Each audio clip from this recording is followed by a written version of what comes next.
All right, so President Joe Biden is currently parading himself around the Middle East, going to meet with various foreign leaders from governments like Israel and Saudi Arabia and the UAE and other Gulf states, and effectively what amounts to be a continuation of the failed foreign policy approach of the Donald Trump administration. So while he was on this trip, he said some pretty insane things about his policy towards Iran and a potential revival or lack of a potential revival of the Iran nuclear deal that was signed under Obama and then torn up by Donald Trump. So we're going to get into some of the details here on that, but then we're going to get into a video from the Quincy Institute, which I think is a great breakdown on how the broader picture of this entire trip being a continuation of the Trump administration's approach to the Middle East. So here to start us off from Common Dreams, Jake Johnson.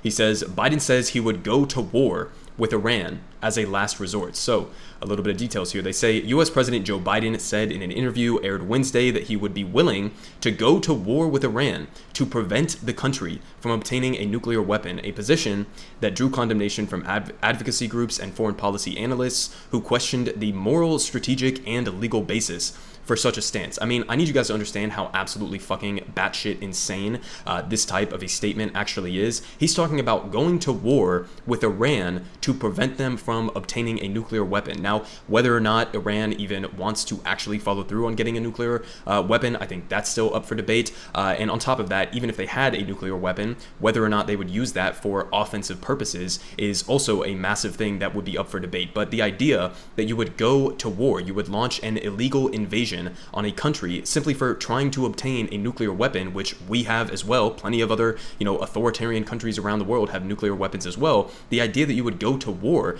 with this country is fucking crazy. I mean, you want to think about the consequences of the Iraq invasion or our, 2 decades in Afghanistan as well. You want to talk about the consequences of that. I mean, going to war with Iran would be on an entirely different scale. That's really just unimaginable. But nonetheless, this is what he said. They say Biden also reiterated in a sit-down interview with Israeli broadcaster N12 that he is committed to keeping the Islamic Revolutionary Guard Corps, the IRGC, on the U.S. State Department's foreign terrorist list, even if it means sinking the prospects of a deal to revive the nuclear accord that former President Donald Trump violated in 2018. So he's basically choosing to do this like virtue signaling approach to keeping them on a foreign terrorist organizations list instead of potentially reviving the Iran nuclear deal. I mean, the discrepancy between the importance of these things is absolutely wild that he would choose to do this, even while he is acknowledging that this could be the end of any potential talks on a new Iran nuclear deal. But they say while acknowledging that Trump's decision to abandon the 7-country deal was a gigantic mistake, Biden said that he would not delist the IRGC to advance nuclear talks that have hit a wall in recent weeks. So he's basically just bailing on that idea. But they say the U.S. president went on to say that he's prepared to use military force as a last resort to prevent Iran from obtaining a nuclear weapon.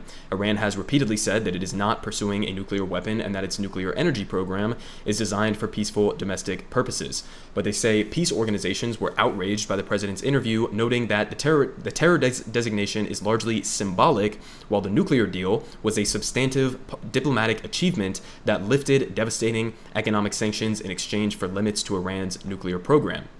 And Matt Duss, a foreign policy advisor to U.S. Senator Bernie Sanders, responded saying that it makes absolutely zero sense that he won't delist the IRGC to prevent an Iranian nuke, but he would launch a war to prevent an Iranian nuke. So exactly, I mean, think about what he's actually saying here. He's saying we would rather risk going to a war that would be completely unimaginably catastrophic for the American people, for the Iranian people, for the entire world, okay, especially in Middle East in terms of stability and peace. And he would rather risk a war with Iran than he would risk taking the IRGC off of a terrorist list. I mean, it's fucking insane here. But they finish off here saying the president's remarks came days after his administration announced new sanctions targeting Iranian firms and individuals, a move seen as further evidence that the Biden administration remains wedded to a failed maximum pressure campaign that his predecessor launched, imperiling any remaining hopes of a breakthrough in stalled nuclear talks. So, I mean, this is just on the Iranian front. but also this does play into a larger picture of the U.S. foreign policy approach under Donald Trump and now under Joe Biden of basically just trying to put a stranglehold on the country and isolate them while simultaneously forming security and military alliances with Israel and the rest of these Gulf states like the UAE and Saudi Arabia. So now we get into this video from the Quincy Institute where they break down exactly why that approach is completely disastrous. So let's go ahead and watch this. President Joe Biden vowed to break from Donald Trump's Middle East agenda, to renew the nuclear deal with Iran, to end the Yemen war, and to make Saudi Arabia the pariah that they are. But as he prepares to meet with Saudi Crown Prince Mohammed bin Salman, it looks like Biden is about to betray his own proclamations, with an offer to expand on Trump's Abraham Accords initiative to help push Saudi Arabia towards recognizing Israel. Biden could even give the Saudis and Emiratis unprecedented security guarantees. If that happens, Biden's greatest scandal won't be an embarrassing handshake with MBS. It'll be committing more American lives to defend these two Arab dictatorships. And the administration's change in tone isn't even aimed at helping push down gas prices. According to the president, it's for the security of Israel and these Arab monarchies. So the key question is, how does this serve American interests? The Abraham Accords continues a long-standing effort to organize the region by sweeping the Israeli-Palestinian conflict under the rug and isolating Iran. Not surprisingly, it fails to bring about peace between Israelis and Palestinians. It bypasses that issue altogether and instead cements the conflict between Israel and some Arab monarchies on one side and Iran and its partners on the other. Now consider the Iran nuclear deal, signed by Barack Obama in 2015 and abandoned by Trump. It prevents Iran from building a nuclear weapon in return for sanctions relief. That deal would have enabled the U.S. to begin drawing down its vast military footprint in the region after decades of misadventure. It opened up a path to resolve regional conflicts through diplomacy, not through military pacts and weapons sales. But the Abraham Accords don't tolerate any reduction of tensions between Arab states, the U.S., and Iran. It needs these tensions to remain in order to bring the Arab states closer to Israel. According to Jared Kushner's Abraham Accords Peace Institute, U.S., Iran, and Saudi-Iranian diplomacy just complicate an already difficult landscape. Now, Biden walks away from the Iran nuclear deal and instead embraces an arms sales pact. He'll sacrifice an agreement that would have prevented the spread of nuclear weapons for a deal that'll flood the region with more weapons. True peace in the Middle East can't be created by taking sides. And Biden's intended path looks a lot like Donald Trump's right now, which means Americans may have to provide more military commitments to these dictators' defense. It may be less costly politically for Joe Biden right now, but the cost to Americans beyond Washington will be immense.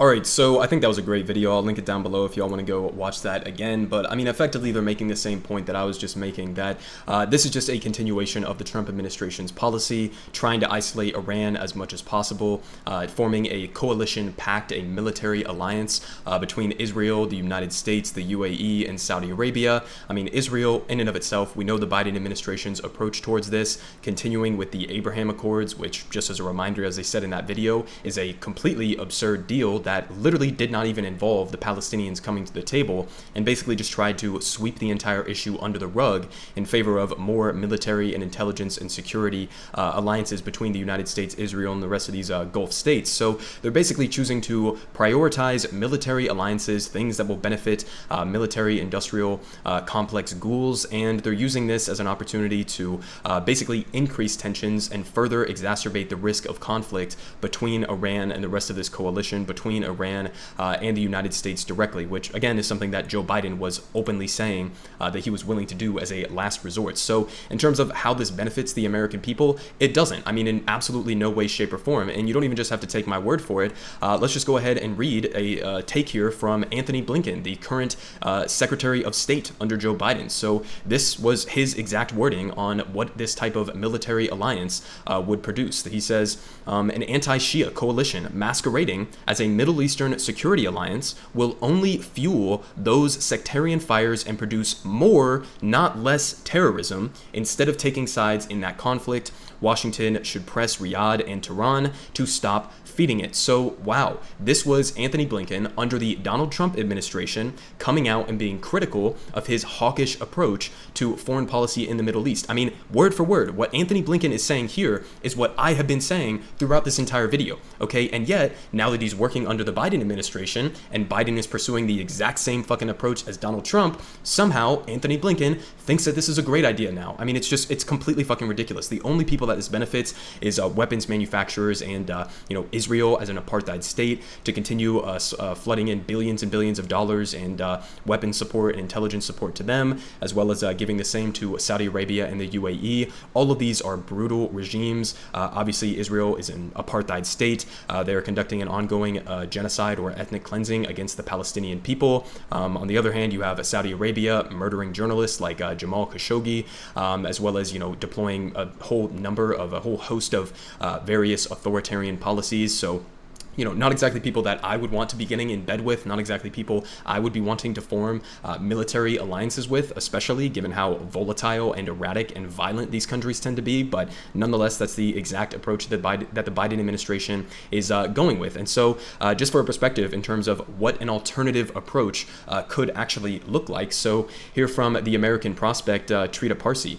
He says, a better way in the Middle East. For America, the Baghdad dialogue makes far more strategic sense than the Abraham Accords. So, a little bit of details here. He says, convinced that the U.S. has lost faith in the strategic value of the Middle East, prime ministers and kings alike are scrambling to find their strategic footing in the region. Amidst the confusion and uncertainty of a world without American protection, two models are emerging. One is represented by the fledgling Iraqi effort to promote inclusive regional diplomacy. The other is manifested in the Abraham Accords, with its emphasis on facilitating the reconciliation between Arab dictatorships and Israel in order to counter Iran's influence.